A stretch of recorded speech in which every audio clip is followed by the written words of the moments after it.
Bonjour pour le dernier cours du trimestre. On va regarder les médias émergents. On va commencer par comprendre un peu la théorie de l'économie de l'information tout en nous posant des questions historiographiques sur les médias émergents. On va regarder l'ordinateur, Internet, brièvement le cellulaire, les médias sociaux. Allons-y. Donc, une des questions qu'on devrait se poser quand on regarde l'histoire des médias émergents, ce que d'autres appelleraient les nouveaux médias, c'est quand est-ce que l'histoire devient contemporaine. Alors, puisque nous sommes dans l'ère de la société et de l'économie de l'information et que la plupart des médias que nous utilisons aujourd'hui font partie de la société de l'économie de l'information, à quel moment est-ce que on fait l'histoire et à quel moment est-ce qu'on regarde les questions contemporaines, donc les questions qui se passent aujourd'hui même? Est-ce que si je regarde l'histoire de MySpace, est-ce que c'est de l'histoire ou est-ce que c'est contemporain? MySpace a quand même plus que 20 ans aujourd'hui et pourtant, pour plusieurs d'entre nous, c'est comme si c'était hier. Mais qui utilise encore MySpace aujourd'hui? Pas beaucoup de personnes. Donc, est-ce que c'est un fait historique ou c'est quelque chose dont on n'a pas assez de recul pour regarder? On se pose cette question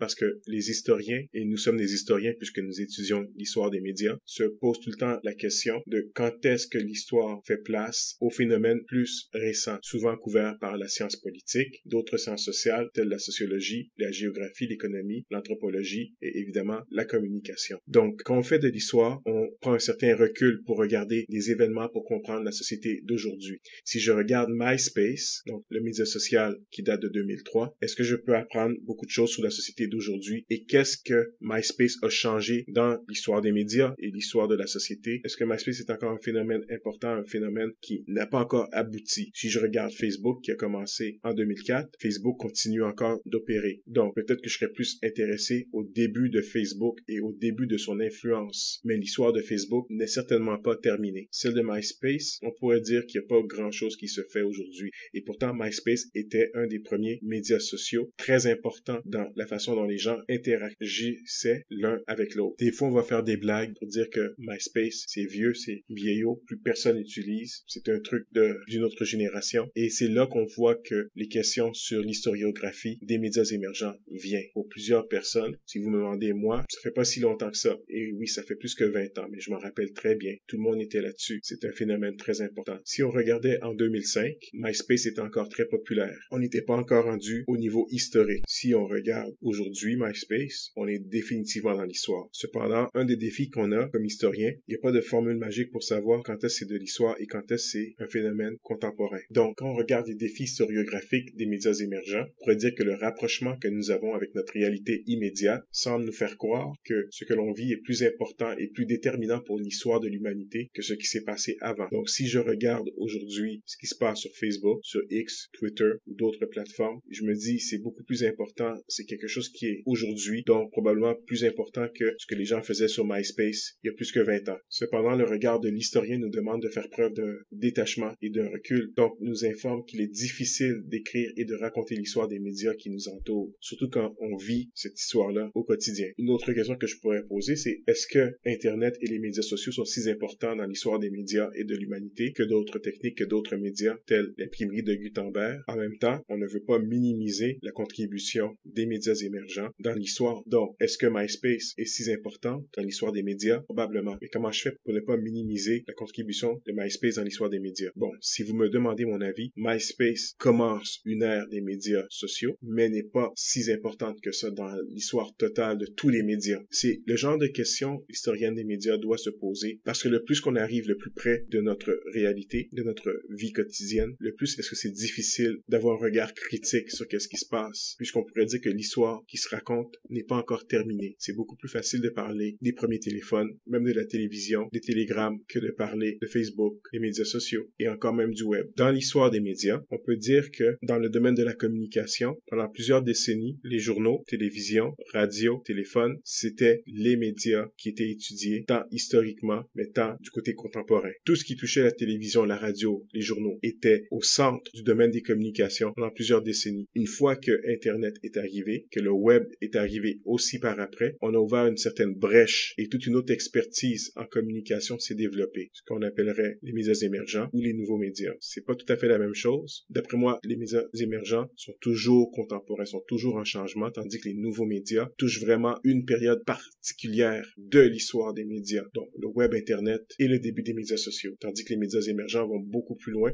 sont toujours en émergence, en changement. Et ça, c'est un avantage qu'on a d'avoir le recul historique. On peut dire que si on regarde l'histoire du web, l'histoire d'Internet, l'histoire des médias sociaux, il y a bel et bien des générations déjà. Donc c'est facile pour nous aujourd'hui de parler de nouveaux médias en termes d'une période spécifique de l'histoire des médias. Et ça, on le voit très bien parce que si on regarde l'étude de la communication pendant plusieurs années, ce qui était de l'avant, c'était les journaux, la presse, la télévision, les télécommunications, la radio, la télévision, évidemment d'autres médias comme le cinéma, ainsi de suite. Aujourd'hui, ces médias prennent beaucoup moins de place, sont encore étudiés, mais le sujet principal de beaucoup d'études en communication aujourd'hui, ou un gros morceau, c'est tout ce qui est émergent ou nouveaux médias. En différenciant les termes nouveaux médias et médias émergents, on est capable de créer une période historique d'une partie des médias émergents qu'on appellerait nouveaux médias. En d'autres mots, le web, Internet, médias sociaux, d'autres choses comme les blogs, les sites web peuvent faire partie de ce qu'on appellerait les nouveaux médias. Donc, historiquement, ça fait assez longtemps qu'ils existent pour qu'on soit capable de dire il y a toute une période, toute une génération de phénomènes qui se sont passés avec ces médias et on a assez de temps et de recul pour être capable de les observer, d'observer leur croissance, d'observer les phénomènes qu'ils ont co-constitués avec les personnes, avec la société, des groupes, pour être capable de bien définir une période historique clairement annoncée. Ce qui veut dire que, puisqu'on a une période qui s'appelle nouveaux médias, ce que moi je préfère appeler les médias émergents, c'est ce qui est beaucoup plus contemporain. On peut un peu séparer les nouveaux médias des médias émergents en se disant que ce qui est contemporain, ce qui est devant nous et qu'on ne peut pas nécessairement comprendre à 100% avec un certain recul, on va le considérer médias émergents. Mais si je parle des blogs de 2002, la première version de Wikipédia, MySpace, c'est du nouveau média. Et ça, on a assez de recul pour être capable de comprendre ce phénomène-là. Donc, l'économie de l'information, c'est la période qui suit la Deuxième Guerre mondiale où, en termes économiques, la plus grande production, c'est de l'information. Plus que de l'industrie, plus que de l'agriculture, plus que du minerai. Donc, c'est une autre forme économique où on produit du savoir et de l'information. Et c'est cette information-là qui a une valeur encore plus riche et qui est échangée. Donc, dans cette économie-là, on inclut les services financiers, les banques, le savoir proprement dit, donc la recherche, la médecine, l'université, mais aussi les assurances, tous les travaux, toutes les choses qu'on fait qui nécessitent que quelqu'un travaille peut-être devant un ordinateur sans aucun travail physique proprement dit, pourrait être considéré comme faisant partie de l'économie de l'information. Les autres particularités de l'économie de l'information, c'est que premièrement, comme Benninger nous dit, il y a plusieurs termes qui ont été utilisés dans le passé. Si j'en nomme quelques-uns, on a la société post-capitaliste, la société post-moderne, l'économie du savoir, le village global, la société technologique, le néo-capitalisme, la société informatique, l'âge technocratique, l'âge de l'information, la société post-industrielle, la révolution de l'information, la troisième révolution industrielle, la médiacratie, la société télématique, la société des réseaux, la société post-historique, l'autoroute de l'information, la société des loisirs, la société créative. Il y a plein de termes qui ont été utilisés. Je favorise l'usage du terme économie de l'information en me basant sur les périodes économiques qui ont précédé. On avait l'économie tribale, l'économie esclavagiste, l'économie féodale, l'économie mercantiliste, la première révolution industrielle, la deuxième révolution industrielle, et ainsi de suite. Donc maintenant, dans une nouvelle économie, l'économie de l'information, depuis la Deuxième Guerre mondiale. Il y a des particularités, c'est que l'échange de ce savoir est prisé, la codification de ce savoir, donc est capable de le mettre sur un média et de l'échanger rapidement n'importe où sur la planète, donc dans un réseau où tout le monde est connecté, fait partie de ce savoir, de cette économie de l'information. McLuhan appelait ça le village global, où même si que les personnes ont leurs particularités, sont séparées l'un de l'autre, ont leur individualité, leur culture propre à eux, ils font quand même partie d'un village global où tout le monde peut échanger avec l'autre. Donc, le village global ne veut pas dire nécessairement que tout le monde est ouvert à l'autre. Ça veut juste dire que malgré les différences qu'on peut avoir l'un avec l'autre, on réussit quand même à communiquer rapidement quelque chose. Donc, si vous allez sur un site chinois pour acheter des produits rapidement, vous allez voir probablement des caractères écrits en chinois. La personne habite à quelque part en Chine et vous vend un produit qu'elle va vous envoyer par la poste et vous allez recevoir quelques semaines plus tard chez vous. Mais ça fait quand même partie encore de l'économie du savoir, mais d'un certain village. Donc, cette personne chinoise, ce chinois-là, garde son autonomie, sa culture, tout en communiquant avec quelqu'un ici au Canada. Une des choses qui nous permet de jouer dans cette économie de l'information, c'est l'ordinateur et on va le regarder tout de suite. La particularité de l'ordinateur, c'est que c'est un média technique, donc un média qui n'est pas issu de notre voix, de gestes ou même de signaux de fumée ou de battements de tambour. Donc c'est un média avec lequel nous sommes en interaction et qui devient un autre, un être presque à part entière qui réplique beaucoup les fonctions de l'être humain. Donc pour plusieurs, interagir avec ce média, c'est comme interagir avec une autre personne. Et c'est une particularité unique de ce média qu'est l'ordinateur, que nous pensons qu'il est comme nous, qu'il pense comme nous, qu'il agit comme nous, ou des fois différemment de nous. Comme on pourrait dire, on interagit avec un chien ou un chat. C'est une particularité unique à ce média. Pourquoi? Depuis des millénaires, l'homme a toujours voulu comparer son intelligence, sa pensée, à celle des machines les plus performantes de son époque. Mais aujourd'hui, l'ordinateur peut vraiment remplir ce rôle que d'être cet autre être, ce reflet, ce miroir de qui nous pouvons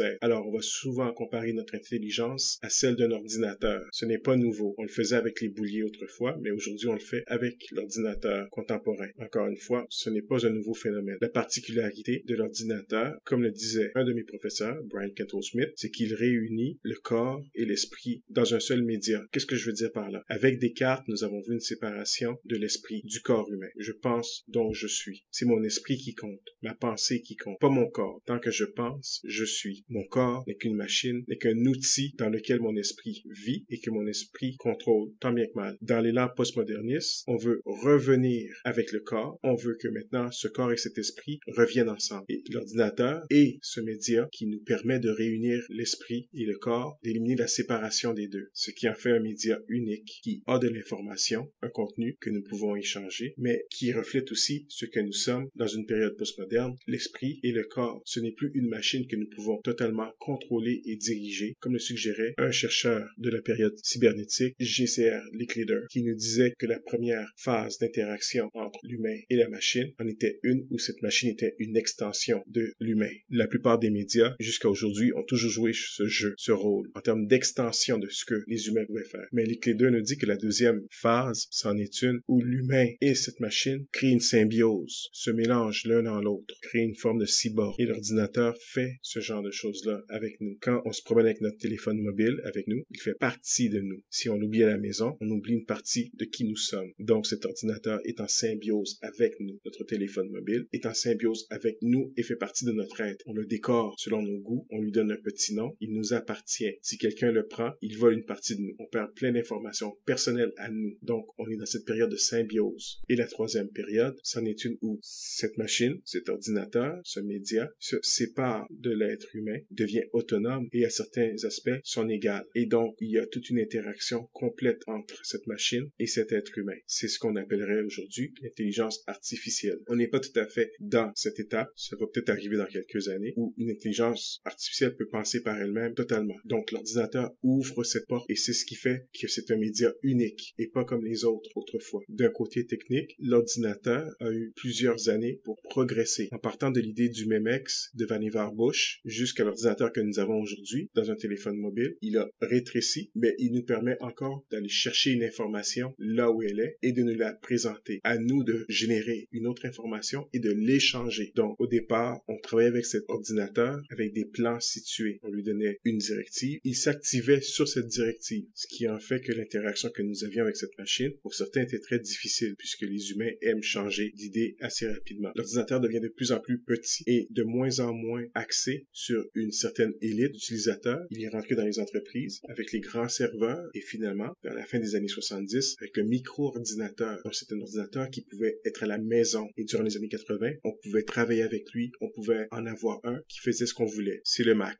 évidemment, de Apple. Et au fur et à mesure, cet ordinateur a continué à rétrécir, à devenir de plus en plus petit. Et au départ, avec le Palm Pilot, vers la fin des années 90, aussi le Trio était le premier téléphone intelligent qui suivait la technique et les avancements de la compagnie Palm. Et finalement, quand Apple a réussi à réunir toutes ces techniques ensemble, du téléphone intelligent, le rendre de plus en plus intelligent en faisant un petit ordinateur qui, cette fois-ci, avait des outils de téléphonie, de télécommunication totale. Donc, un accès direct avec Internet, constamment, tout en étant beaucoup plus petit et donc un ordinateur de poche qui nous suivait partout. Ce que je veux que vous reteniez, c'est l'esprit et la théorie et ce qu'on peut comprendre de ce média qui fait maintenant partie de nous, qui n'est plus seulement une extension de nous et qui peut-être très bientôt sera indépendant de nous. Donc le moyen privilégié de cet ordinateur pour communiquer, c'est par le réseau Internet et la couche logicielle qui se retrouve par-dessus ce réseau physique qu'on appelle le web. Internet a été créé au départ par les militaires américains pour créer un réseau qui pouvait survivre à n'importe quelle attaque. Donc en distribuant l'information un peu partout sur un réseau, l'information était ainsi dupliquée, répliquée partout. Donc si on pouvait faire descendre une partie du réseau, les autres autres pouvaient se reconstituer et continuer à exister. Rapidement, les universités nord-américaines ont pu avoir Internet parmi elles et donc ont aidé à créer ce réseau en dehors du système militaire, donc dans la société civile. Finalement, le réseau, avec le web qui est la couche logicielle, donc Internet est la couche technique, le web est la couche logicielle. Pensez un système d'opération qui est par-dessus un ordinateur. Donc, avec ce réseau, l'information pouvait maintenant circuler partout. Et la gouvernance de ce réseau, tranquillement, n'est plus effectuée par un gouvernement américain, le département de commerce, mais bien par des groupes de la société civile indépendants des États. On parle ici de ICANN et de d'autres organismes techniques qui gèrent le côté technique d'Internet. Vous comprenez que les États aimeraient posséder le contrôle de ce réseau qui est si important. D'une certaine façon, les États ont un contrôle sur l'Internet, mais pas sur la technique comme telle. Si un pays décide de fermer Internet au reste du monde, il le peut, mais il ne peut pas contrôler le reste d'Internet et les pays ne peuvent pas statuer et légiférer sur Internet. Ce qui est important de comprendre sur comment fonctionne Internet, c'est que c'est un réseau de télécommunications, de commutation de circuits. Donc, il y a des ordinateurs physiques. Internet, c'est un réseau physique avant tout, où il y a des ordinateurs, des serveurs et des lignes qui relient ces ordinateurs ensemble et où les informations sont partagées par ce qu'on appelle des paquets. Donc, un paquet, c'est quoi? C'est un groupe de données qui est brisé, autrement un paquet, en petits morceaux et reconstitué à destination chez le récepteur. Donc, on n'envoie pas tout le message, tout le document en même temps d'un seul coup. On le brise en petits morceaux et ces morceaux passent par toutes sortes de chemins avant de se reconstituer chez le récepteur. La page web, c'est quoi?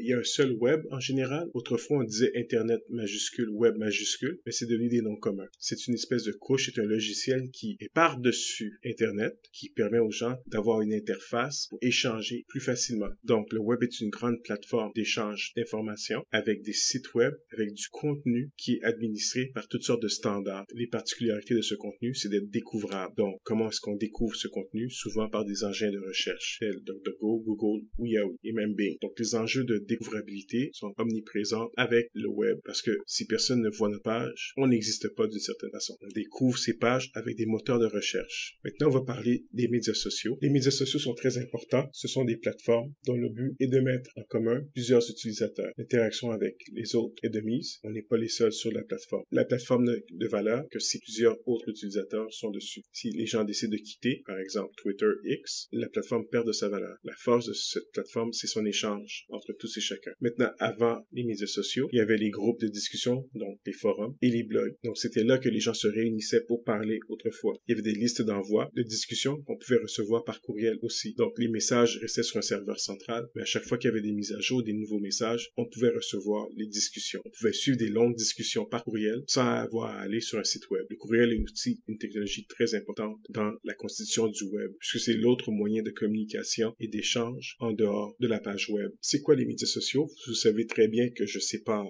le terme média social de réseau social. Ce ne sont pas les mêmes choses. Le réseau social, c'est une théorie. C'est la théorie de comment les gens sont connectés l'un avec l'autre. Le média social utilise la théorie des réseaux sociaux pour constituer sa plateforme. Donc, les gens sont connectés l'un à l'autre entre des nœuds et des liens. Plusieurs nous disent que l'ancêtre du média social, c'est le Radio Citizen Band qui a débuté en 1945 aux États-Unis où les gens pouvaient communiquer par radio entre eux. C'était souvent des camionneurs qui se parlaient entre eux pour repérer un peu où étaient les policiers et les barrages et d'autres situations routières. Aussi, quand ils faisaient des longues routes, ils pouvaient se parler entre eux. C'est un peu l'équivalent de Waze ou de Google Maps aujourd'hui. Sauf que les gens pouvaient vraiment se parler l'un avec l'autre. C'est pas seulement des messages sur des applications. Un des premiers médias sociaux sur le web, c'était 6degrees.com, qui a été créé en 1996, qui a eu plusieurs utilisateurs, près de 3 millions, une centaine d'employés, mais qui était un peu trop tôt pour que les gens puissent comprendre sa force. Il existe encore aujourd'hui, mais pas tellement utilisé. Friendster est un autre média social, très vieux aussi, mais qui n'a pas vraiment fonctionné, non. J'ai parlé beaucoup de MySpace au début du cours,